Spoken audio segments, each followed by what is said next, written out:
মা বিধায়ক ছিলেন, এবার তুমি।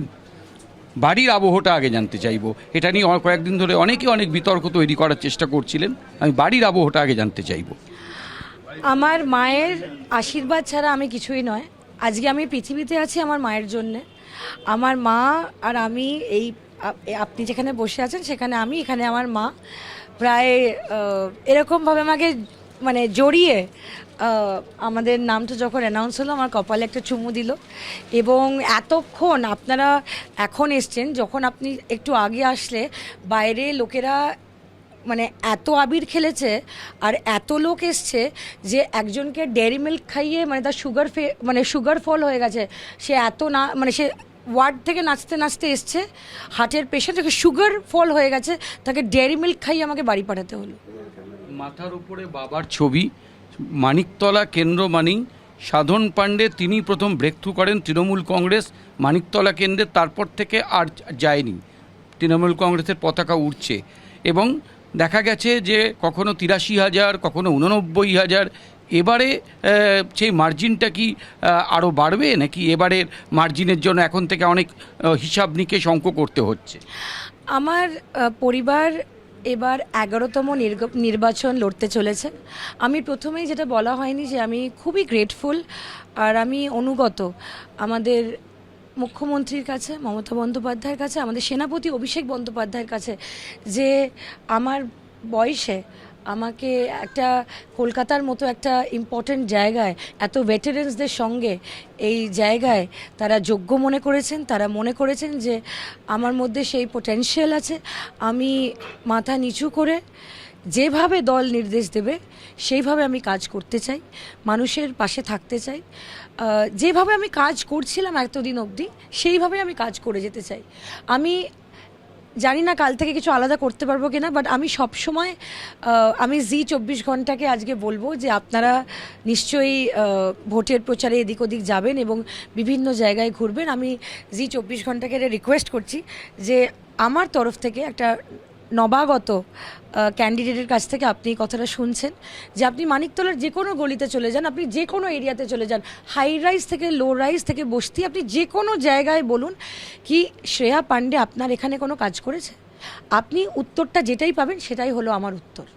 এবছরে একাধিক উল্টো দিক থেকে ট্যাকল আসবে, কখনো এসআইআর, কখনো বিপক্ষ সেনাপতির চুনকে হিসাব নেওয়ার হুমকি, এরকম নানা রকম জিনিস আসবে।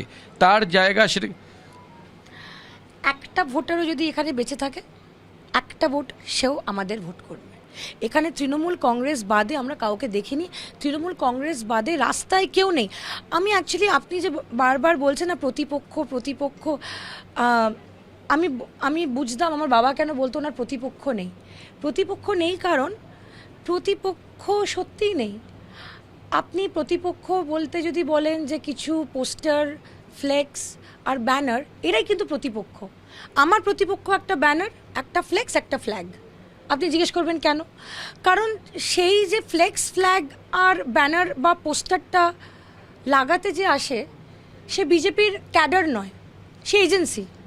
মানে আপনি যদি বলেন যে কালকে আমি আপনার ছবি লাগিয়ে দেবো, সে আপনার ছবিটাও লাগিয়ে দেবে। মানে you can pay them and get them to do any work. মানে আপনি ওকে টাকা দিলেন, দিয়ে বলেন আচ্ছা শোন এখানে আর্ট ফেস্ট, মানে যারা বিজেপির এখানে ফ্লেক্স টেক্স লাগায় তারা আমাদের আর্ট ফেস্টেরও প্রোগ্রাম লাগায়, তারা এজেন্সি। তৃণমূল কংগ্রেসের কর্মীরা পতাকাটা বুকে রাখে, যে ক্যান্ডিডেট হয় না তাকে তারা চোখের পালকের ওপর রাখে, নিজেদের মানে ভালোবাসায় জড়িয়ে রাখে। এখানে প্রতিপক্ষ, আপনি আমাকে কোনো প্রতিপক্ষ দেখাতেই পারবেন না। আর আমি এটা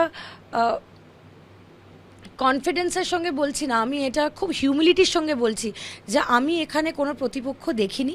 তার কারণ কল্যাণ চৌবে বাবু আগের বার বিধানসভা নির্বাচনের পর সবাই জানে যে মানিকতলা কেন্দ্রতে তিনি 3 বছর ধরে এই জায়গাটা কেস করে রেখে দিয়েছিলেন। তো যখন কেস করেইছিলেন তো আপনি আসেননি কেন? উনি তো আসেননি, ফাঁকা মাঠ ছিল, সাধন পাণ্ডে তো কোমাতে ছিল। তো সেই 3 বছর পর তো ইলেকশন হয়েছে, ওই 3 বছর কে কাজ করলো? সেই সেই 3 বছর মানুষের কাছে কে সুবিধা পৌঁছে দিল? আপনি জানেন আমরা কলকাতার মতো একটা শহরে থাকি, সেখানে যদি কাজ না পৌঁছা মানুষের হাহাকার ওঠে। কেউ না কেউ তো silently has worked for that 3 years, কি এই হাহাকারটা ওঠেনি? তাই না? তো ইউ হ্যাভ টু ওয়ার্ক।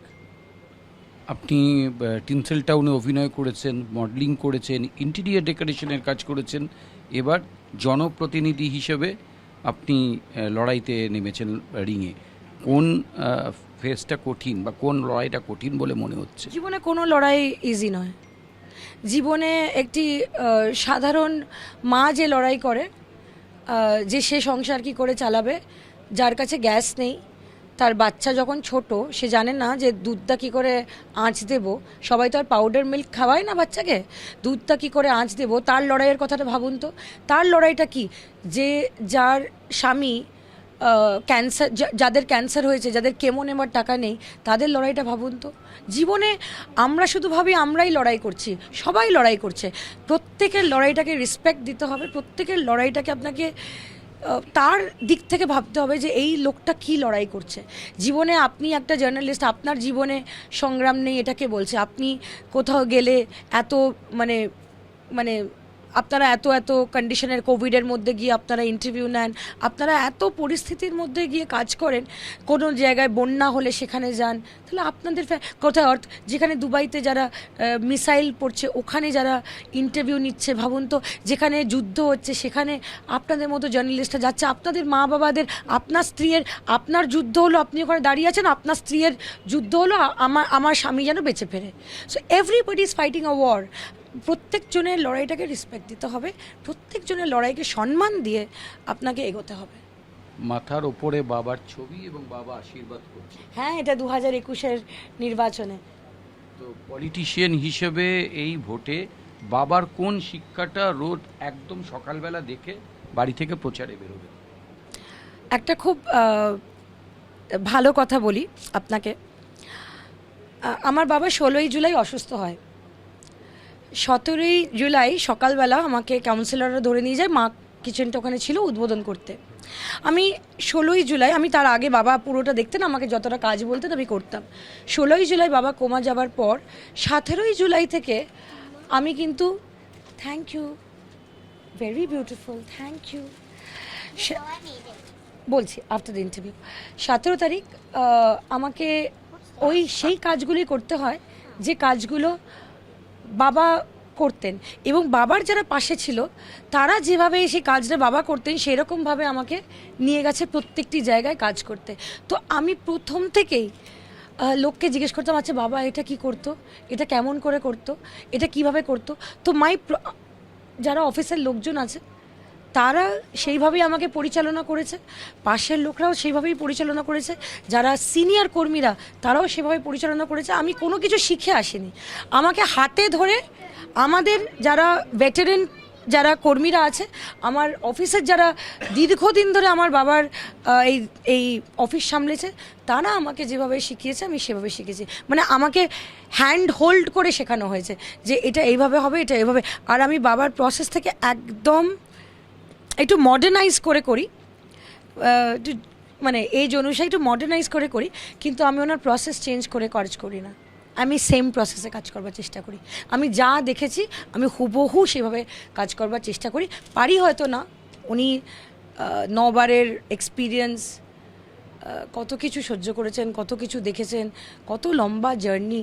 আমার মাও সেভাবে কাজ করেছে, আমার মাও আমাকে খুব ইন্সপায়ার করে, এবং আমি সো হ্যাপি আজকে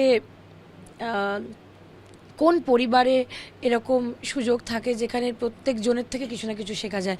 আমার মায়ের থেকে শেখা গেল, বাবার থেকে শেখা যায়, আমার কন্টেম্পোরারি অনেকেই এবার প্রথম নেমেছে, তাদের এক্সপিরিয়েন্স থেকে শেখা যাবে।